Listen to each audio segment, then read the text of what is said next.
Aizu, badakizu aurren eskubidei buruzko hitzarmenean, umeok eta nerabeok ditugun eskubide guztiak agertzen direla? Bai, eta gure eskubideen protagonistak garela. Guk badakigu zeintzuk diren, eta zuk ezagutzen aldituzu?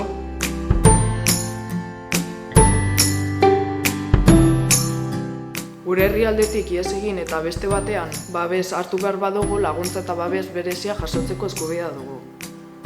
Hartzen gaituen herrialdean, gure eskubide guztiak izaten jarraitzen dugu.